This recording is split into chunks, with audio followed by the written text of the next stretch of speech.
Let's begin with,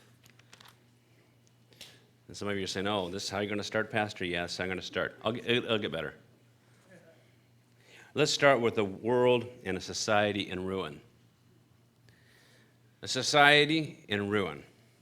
Like, oh, that's pretty happy for Mother's Day. Thanks, Pastor. Appreciate that. In a society of ruin, what is interesting, the Scripture, what it's going to do is it's going to describe a couple of people, and a couple of people who are in a sense, well, not in a sense, but they're heroic in their faith. If you come to the book of Judges, and as you're reading through the book of Judges and you're going through that, and the book of Judges starts off pretty good, but boy, it sure gets bad pretty quick. You get some of these guys who are strong and who are warriors who accomplish great things, but then as the book continues, we see that society continues to fall apart. We see that the role of women continues to deteriorate over and over and over again. Towards the end of the book of Judges, not a book which many people preach out of, by the way. As you come to the end of the book of Judges, we find that women are kidnapped, forced into marriages they don't want to be in.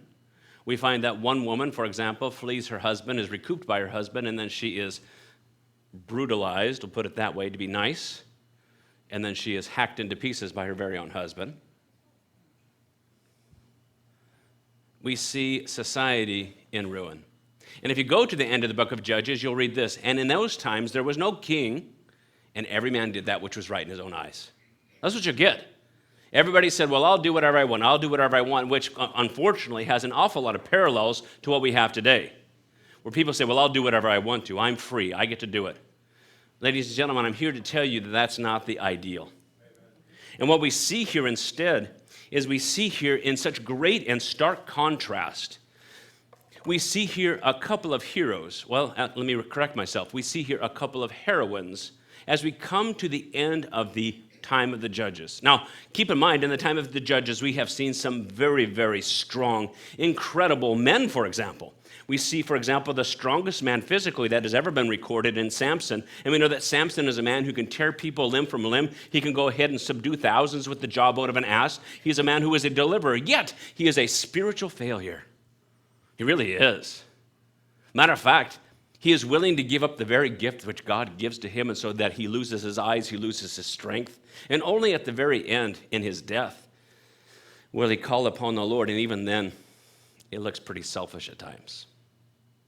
And in stark contrast, what we will find at the end of the Judges is not somebody who is a prophet, and not somebody who will write a book, and not somebody who would lead armies, but we find a couple of different women.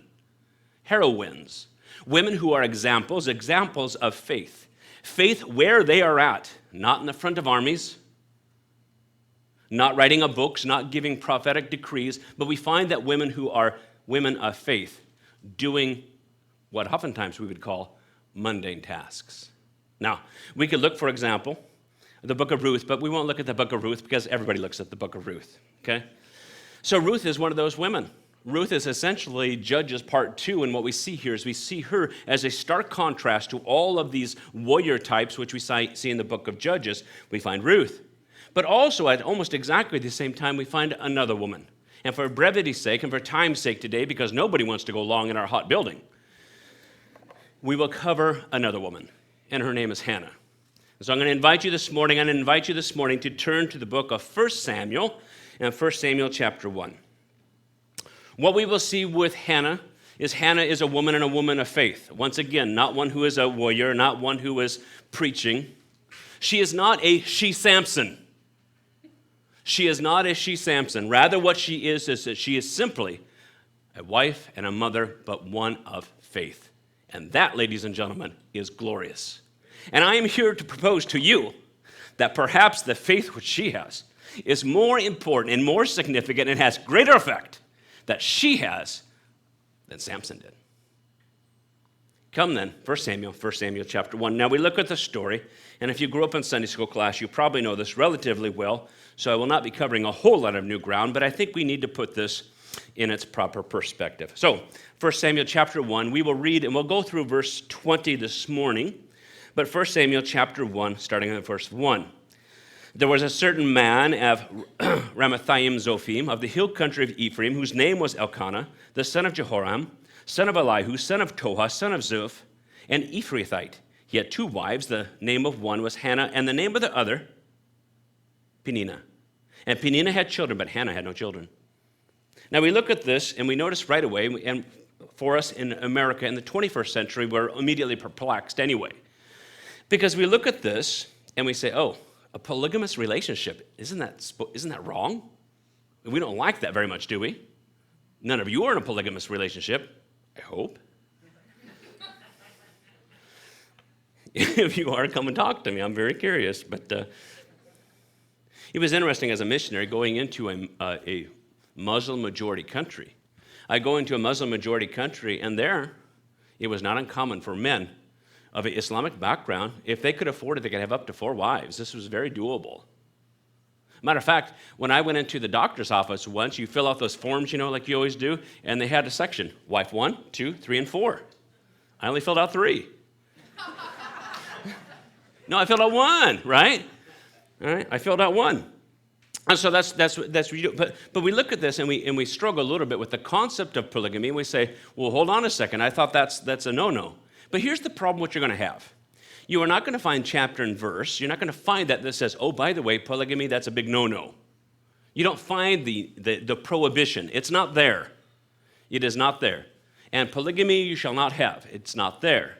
It does say of the kings that they're not supposed to multiply wives, but it does not have a strict prohibition against polygamy. And we can ask the question, well, how did this happen? Well, it could happen for a multitude of reasons. Perhaps, for example, political power, marry a political marriage. Perhaps it was simply the idea of so many of the men are being killed off, and you've got these women who are widows, and I will go ahead and I will marry the ones that I like. Perhaps that's it. Perhaps it's simply a guy that says, I want a variety of wives until he has them. Right? See? And then he realizes, oh, I'm in trouble. But let us be fair. There is no particular verse that says, no, you can't enter into that polygamous relationship. However, we do have the positive example, and we see that there is supposed to be a oneness brought by 2 people.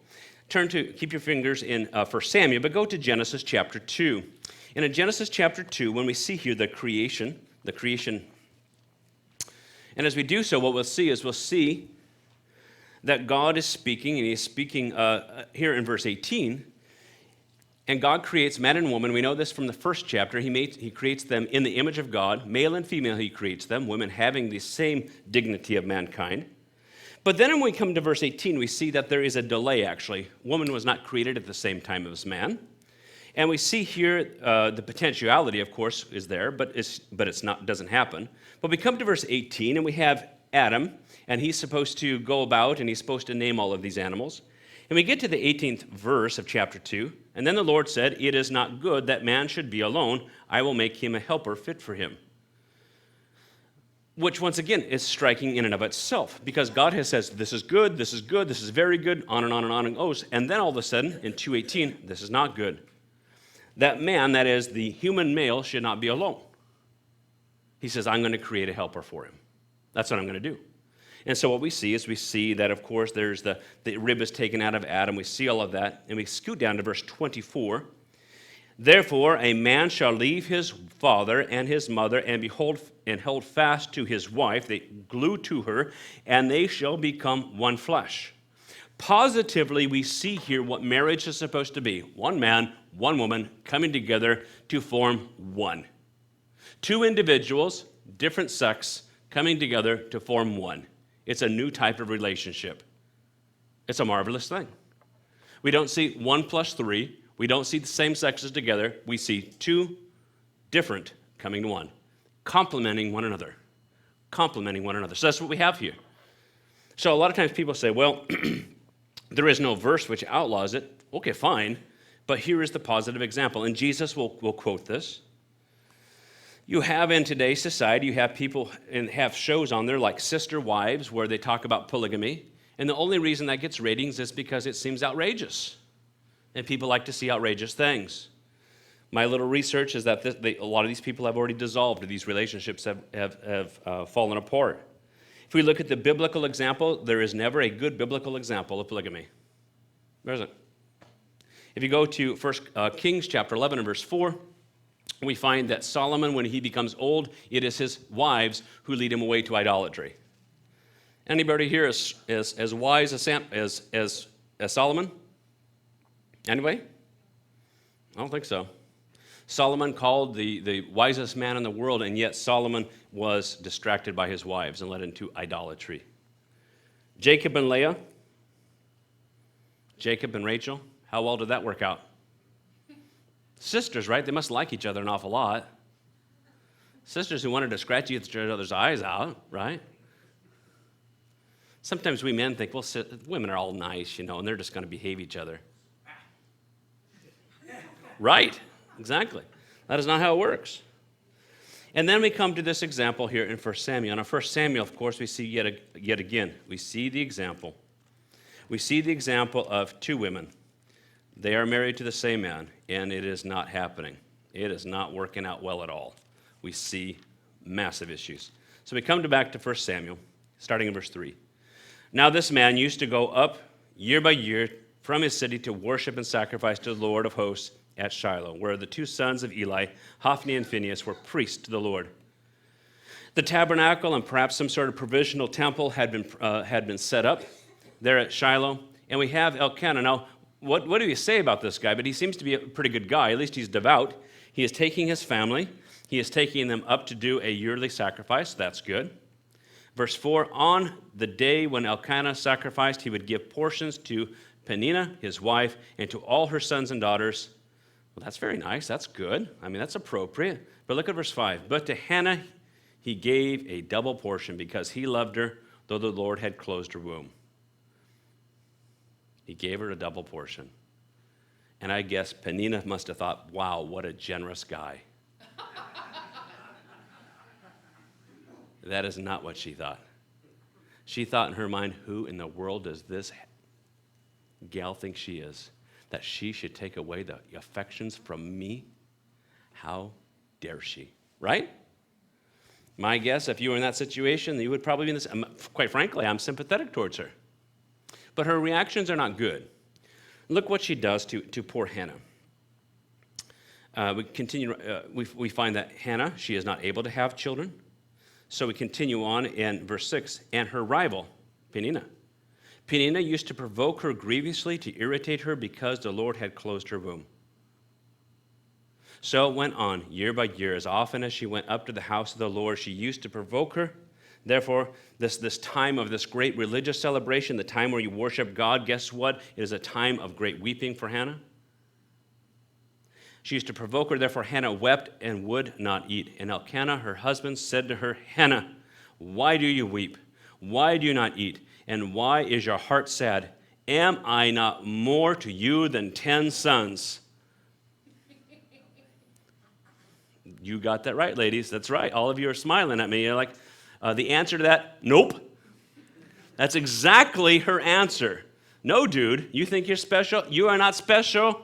I want a son. I want a son from you. I want to bear a child, and you are not it. Okay? You are not better. Okay?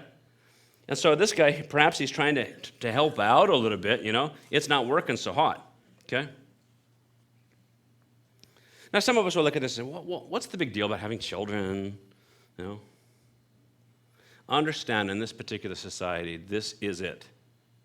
Women's roles are small. They're not huge. There's not a plethora. Hannah cannot say, you know what? God has not allowed me to have children, so I will take night classes at the community college and become a CEO. Hannah never said those words. It didn't happen. It didn't happen. She understands that her role is to be a wife and a mother as she is to bear children. Perhaps that one of her children will come about and will be a great leader in Israel. She understands that her work as a mother, she will lead this child to be close to the Lord and will bless the nation and bless her family. This child will grow and make money perhaps, and therefore he can go ahead and supply for the family. But what can she do? Nothing. She sees her own self-worth as nothingness. Understand that. She believes that she is less than a woman. I want you to understand that's how she feels in her mind. because that is her only option at this time. There is no other option. The most natural thing is not coming naturally. And then you have your lovely other wife, your sister wife, and she's saying, ha, ha, ha. God must really hate you. You must not be a very good woman because your womb is closed. You can have no children. I obviously am special, and you clearly are not. My husband must love me. He has to give more to you because he loves me more. Look at the terrible things that she could say. This is not nice. Elkanah, aren't I better than 10? No. No. What continues? After they'd eaten and drunk at Shiloh, Hannah rose. Now Eli is introduced to us here. Eli, of course, is the high priest. Eli, the priest, was sitting at the seat besides the doorpost of the temple of the Lord. Okay. Now, again, this is probably a provisional temple, probably associated with the tabernacle. This is not Solomon's temple. It hasn't been built yet. She was deeply distressed and prayed to the Lord and wept bitterly, and she vowed a vow and said, O Lord of hosts, if you will indeed look at the affliction of your servant and remember me and not forget your servant, but will give to your servant a son, then I will give him to the Lord all the days of his life, and no razor shall touch his head. And she's saying, listen, God, here's the deal. I need to have a kid, and I need to have a son, and I pray, please give him to me, and I vow that I'll give him back to you. Now, I don't want you to take this out of context, and I don't want you to say, that's what we need to do. To twist God's arm, to make it so that our prayers are effective, we need to vow to God a vow. And if we do the right type of vow, we can manipulate God to do what he wants, to do what we want. No. But we do see her vow, and that vow tells us of the great sincerity which she has. Lord, I will give him. Now, I think about that. I mean, we don't know exactly how old Samuel was when he was given to work in the temple. It was after he was weaned, but even if you take the weaning for, a long time, let's say he's 5, 6 years old, who here wants to give up their little kid? That's a lot. Not only does she say that, she says, I will commit him to the service at the tabernacle, but not only that, but there will no razor touch his head. To which we look at that and we say, well, what does that have to do with anything? Well, let's go over to Numbers chapter 6 real quick. If we go to Numbers chapter 6, what we'll see is that there was a special vow that people could put themselves under. It was a dedication to the Lord. And we see only a few people who take such a vow. We, of course, know that the Nazirite vow was a vow which was part of Samson's life. Samson, of course, had the long, flowy locks. That's why his hair was never cut. And when his hair was cut, he lost all of his power. We know that the Apostle Paul in the New Testament, he actually cuts his hair. It appears that he is keeping some sort of Nazirite vow. But when we come to Numbers, in Numbers chapter 6, we see here the origin of it. And in verse 1 it says, the Lord spoke to Moses, saying, speak to the people of Israel and say to them, when either a man or a woman makes a special vow, and the vow of a Nazirite, to separate himself to the Lord, he shall separate himself from wine and strong drink. He shall drink no vinegar made from wine or strong drink, and shall not drink any juice of the grapes, or eat grapes fresh or dried. All the days of his life he shall eat nothing that is produced by the grapevine, not even the seeds or the skins. Okay, simple enough, I guess. But look at the next one, which is a little more interesting. All the days of his vow of separation, no razor shall touch his head until the times is completed for which he has separated himself to the Lord. He shall be holy. He shall let the locks of his head grow long. It's interesting because what we have the example, for example, in this context. I mean, you've got Samson. Samson, very famous for his long locks, and then they were shaved off. Here was a man who was kind of a rascal, right? A rascal with long hair. But now we're going to see a woman praying, saying, I'm going to give this guy to God. I'm going to give my child to God. And we're going to say, he's truly going to be devoted. God, I give him to you. Now, again, we cannot manipulate God. We cannot say, God, I'm going to give a particular vow to you, and I'm going to manipulate you, and you're going to do what I want you to do. That's not going to work, ladies and gentlemen. But she is sincere. Verse 12. As she continued to praying before the Lord, Eli, the high priest, observed her mouth. And Hannah was speaking in her heart, only her lips moved, and her voice was not heard. Therefore Eli took her to be a drunken woman. And Eli said to her, how long will you go on being drunk? Put away your wine from you. But Hannah said, no. Now let's stop right there. Eli, to be fair to Eli, does Eli have a rationale for saying that he thinks that she's drunk? Maybe. However, Eli later on in the book is not presented as the sharpest tool in the shed. I think that's fair to say. And I think rather what we have here is we have a woman of true and sincere faith praying to God. And in contrast to that, we have a man who is considered the high priest of Israel not being spiritually attuned. I think clearly he's completely misunderstood. And I think we as the reader are supposed to understand that he does not get it. He doesn't.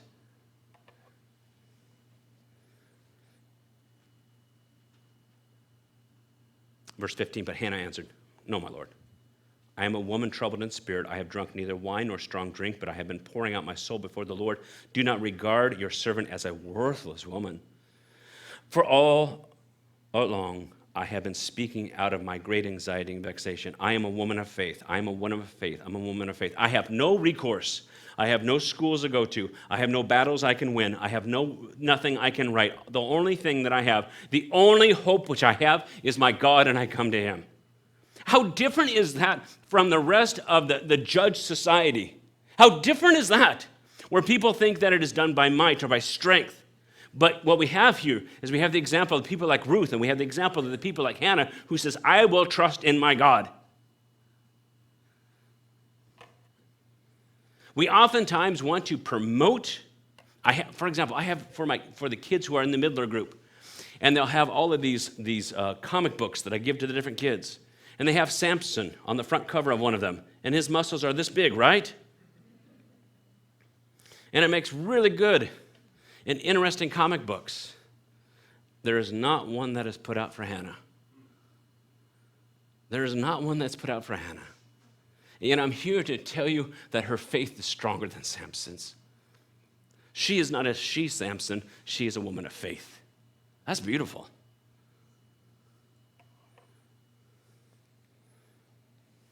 I'm not worthless, and I've been praying out of my great anxiety and vexation.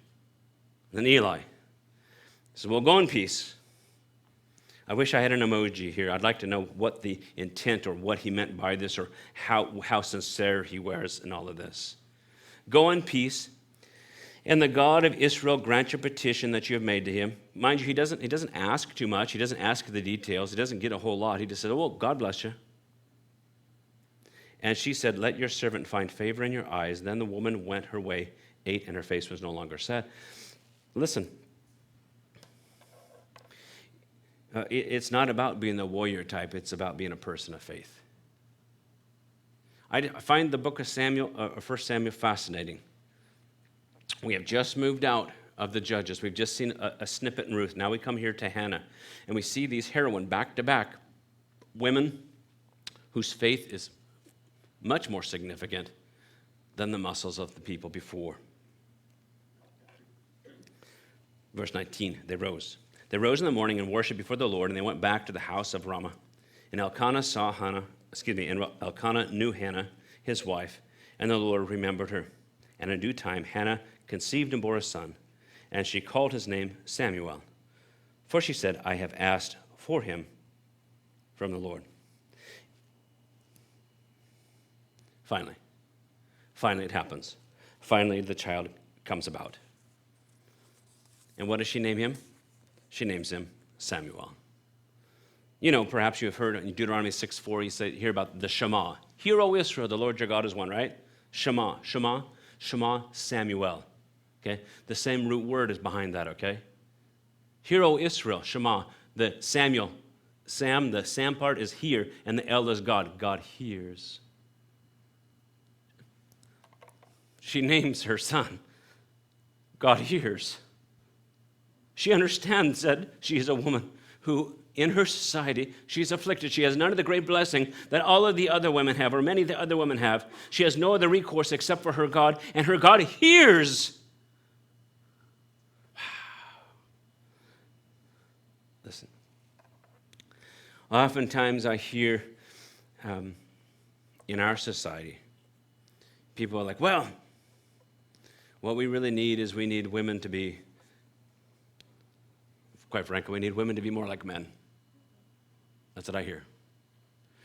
A couple of years ago, I came across a box of Girl Scout cookies. Girl Scout cookies, they had the word girl, and they made an acronym out of it. Girl, G, go-getter.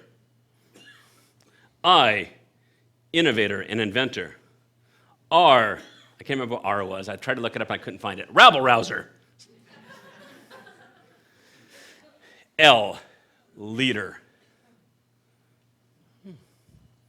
Quite frankly, those are all the things which are traditional male attributes, are they not?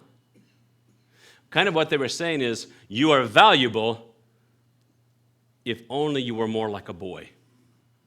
That's what they're saying. Look what they don't have on there. Go-getter, maker of home. Innovator, inventor, carer of other people.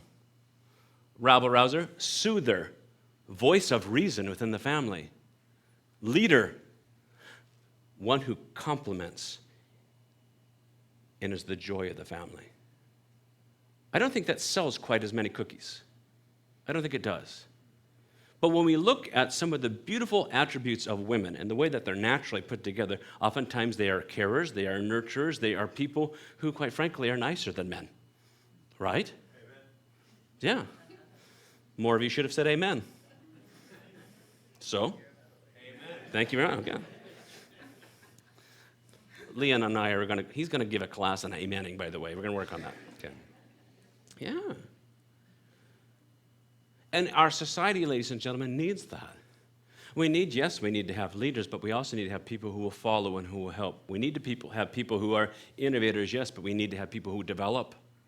If you don't have both, it doesn't work out very well. You need to have people who supply for the family, but also people who take care of the family at their home. I look at Hannah and I see her as a very, very, very ordinary woman. She is.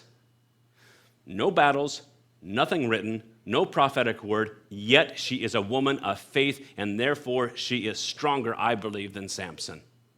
There is a sign that is right there above the book of 1 Samuel, which is, no She-Sampsons need apply. It's right there. She could have put that above her door because she's doing exactly what she's supposed to be doing. I can come across this every once in a while, and people say, oh, but what you could have done, young lady, if only you would have done X, meaning gone to school or achieved more or done this, that, and other thing. But I know many, many, many women, my mother included, who said, you know what, I will stay at home and I will raise my children.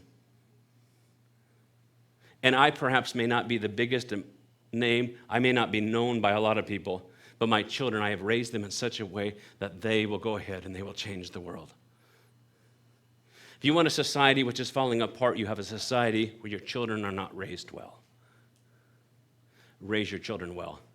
And whether we like it or not, whether society dictates it or not, so oftentimes that falls upon moms. Moms, you have the hand which rocks the cradle and you rule the world. Do your job.